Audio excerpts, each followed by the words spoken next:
कधीच नाही चुकणार तुमचे फेवरेट टीव्ही शोज झी5 सोबत, तेही एकदम फ्री। मला बाबांची खूप आठवण येते आज सकाळपासून। असं आहे होय? अहो मग एवढं काय त्याच्यात, फोन करा। केला होता फोन, त्यांनी नाही उचलला। आईला पण केला होता, तिनेही नाही उचलला। मग इराताईसनी करा फोन, तिचा फोनच बंद लागला। अहो एवढा विचार करत बसू नका, माणूस एखाद्या टायमाला काय होते, कामात असते, काय तर असते, परत एकदा करा। हे घ्या फोन घ्या, करा। हा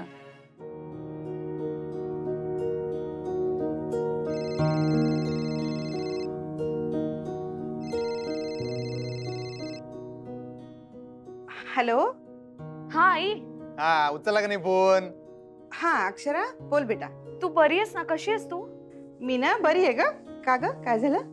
अगं नाही, काही झालं नाही, मला बाबांची जरा आठवण येत होती आज। मी फोन केला होता त्यांना, पण त्यांनी उचलला नाही आणि तूही उचलला नाहीस। हा मी जरा कामात होते ग अक्षू, म्हणून नाही उचलला। हा बरं ठीक आहे। बरे आहेत ना ते? ठीक आहे ना सगळं? हो। का ग असं का विचारतेस? ठीक आहे ना सगळं? तिकडे सगळं ठीक आहे ना?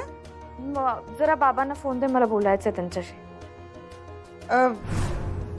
अक्षू अगं बाबा आंघोळीला गेलेत ना, म्हणून नंतर देते ना। आत्ता आंघोळीला गेलेत? हा आज जरा उशीरच झाला ग त्यांना आंघोळीला जायला। अच्छा, बरे आहेत ना ते?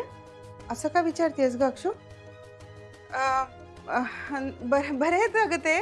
बरं ठीक आहे। आणि तू तू कशी आहेस? तू बरी आहेस ना? हो अगं मी पण बरी आहे बेटा।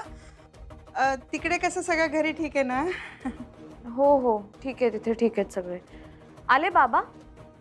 हा अक्षरा इतक्या लवकर कसे येतील ग? आत्ताच गेलेत ग ते आंघोळीला, येतील ना ते। ते आल्यानंतर मी फोन करायला सांगू का तुला? नाही ठीक आहे, आपण बोलत राहूयात ना बाबा येईपर्यंत, मग नंतर दे त्यांना फोन। अक्षरा ग बोललो असतं ग बाळा, पण काम आहेत ना मला खूप। हा तर नंतर बोलू ना आपण। मी कामं संपले की तुला लावते। हा हा हा चल चल ठेवते मी बेटा। हा आज झाली हो तुमची नोकरीची टिमकी। हा गरज काय तुम्हाला नोकरी करायची? एवढं घरात ऐश्वर्य आहे, सुख आहे, ते टोचतंय बाई तुम्हाला? तुम्हाला काय गरज काय पैसे कमवायची सांगा? बाईनी कसं घर संसार सांभाळावा, बाईचं खरं काम घरात असतंय। चूल मूल सांभाळावं, संसार करावा, कशाला पाहिजे ती नोकरी फिकरी? हा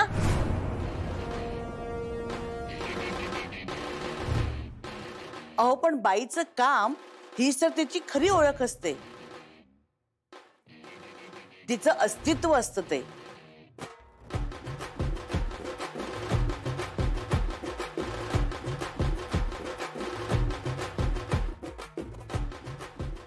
अहो पण बाईला आवड आहे कामाची तर करू द्या की। आई वडील मुलांना काय शिकवतात तर त्यांनी मोठं व्हावं, काहीतरी काम करावं म्हणून ना। चूल मूलचा जमाना गेला हो आता। हो सुनबाई, मोठ्या बापू देवीला नमस्कार करा, आशीर्वाद घ्या। हो कोण आहेत तुम्ही आणि आमच्या घरात कसे काय घुसलात एकदम? अहो मी राणीची आई, आमच्या चिकूची आजी आणि गोट्या बापूंची सासू। गोट्या बापूची सासू? राणीची आई प्लीज मला गोट्या म्हणू नका। अहो असं काय करता गोट्या बापू? आता बघा तुमची आईच तुम्हाला गोट्या म्हणते की नाही, मग मी जावई बापू जी गोट्या बापू म्हणाले, त्यात चुकलं काय माझं?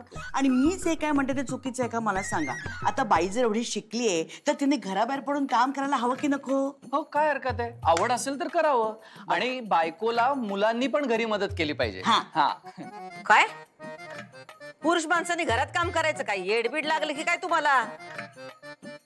येडबीड लागून काय हरकत आहे? आता बाई घरचं सगळं काम करून बाहेर जाते ना कामाला, मग पुरुषांनी घरी मदत केली तर काय हरकत आहे? प्रश्नच नाही। बाई बांगड्या घालत्यात म्हणून पुरुषांनी पण बांगड्या घालायच्या काय? अहो भुवनेश्वरी मॅडम, कुठला विषय कुठे नेऊन ठेवताय तुम्ही? आणि अहो बांगड्या घालणं म्हणजे बाईचा सन्मान आहे। हा पुरुष कशाला घालायचं? बापू थांबा जरा, बापू म्हणू नका सगळ्यांसमोर तुम्ही जर थांबा, मला बोलू द्या ना। अहो मॅडम जमाना बदलला आता, बाई घरात बसून काही भागतं का? बाईला बाहेर पडून कमवावंच लागतं. आता आम्हाला एक सांगा, बाई बाहेर जाणार मग घरची कामं काय पुरुषांनी करायची? काय बोलताय हो तुम्ही? हा अहो पण मग त्यात बिघडलं काय पुरुषांनी घरातली कामं केली तर? हा हे बघा, संसार दोघांचा आहे की नाही, मग त्या दोघांनी तो सांभाळायला पाहिजे. दोघांनी नोकरी केली पाहिजे, दोघांनी कमवलं पाहिजे, दोघांनी घर सांभाळलं पाहिजे.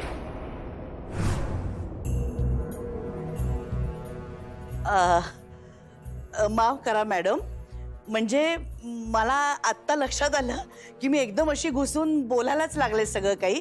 म्हणजे तुमची परवानगी घ्यायला हवी होती आम्ही. सॉरी. आत यायच्या आधी तर परवानगी घ्यायलाच हवी होती, पण मधी बोलायच्या आधी पण परवानगी घ्यायला हवी होती. हो नाही नाही नाही नाही, आलं ना, लक्षात आलं माझ्या की आम्ही परवानगी घेऊन हे सगळं आत यायला पाहिजे होतं, बोलायला पाहिजे होतं. पण तुम्ही जे बोलताय ते चुकीचे नाही का? काय चूक आहे? हेच तुम्ही आता म्हणालात ना तिला घराबाहेर पडण्याची काय गरज आहे, नोकरी करायची काय गरज आहे, वगैरे वगैरे वगैरे. हा मग ते म्हणणं आहेच की आमचं. तेच तुमचं चुकीचं आहे असं माझं म्हणणं आहे. म्हणजे काय आहे, तुमची सून एवढी शिकली सवरलेली आहे तर तिने बाहेर पडावं, काम करावं, नाहीतर मग तिच्या शिक्षणाचा उपयोग तरी काय आहे? हे बघा, आई वडील मुलांना काय शिकवतात की त्यांनी आपल्या स्वतःच्या पायावर उभं राहावं, सुजाण व्हावी, स्वतंत्र व्हावी म्हणून ना. स्वतंत्र म्हणजे आम्ही काय त्यांचे हातपाय बांधून ठेवलेत वय? नाही, हातपाय कशाला बांधून ठेवायला हवेत ना त्यांचे. लेकी सुनांना घराबाहेर पडू न देणं म्हणजे कामानिमित्त हे चुकीचं आहे नाही का? हे बघा, कामाची गरज नाही म्हणून आम्ही त्यांना जाऊ देत नाही. आणि बाई घराच्या बाहेर पडली तर घरातल्या कामांकडे लक्ष कोण देणार? हे बघा, बाईचा बारकावा घरात पाहिजे का नाही? अहो पण घरात लक्ष ठेवण्यासाठी सुद्धा दुसऱ्या बायका मिळतीलच की काम करायला, नाही का? हे बघा, शेवटी आपण त्या बाईला कसं ट्रेनिंग देतो म्हणजे शिकवतो कसं त्याच्यावर सगळं अवलंबून आहे ना. काय आहे मॅडम, आताचं जग हे सगळं धावपळीचं आहे. आपल्या मुली एवढ्या शिकलेल्या आहेत,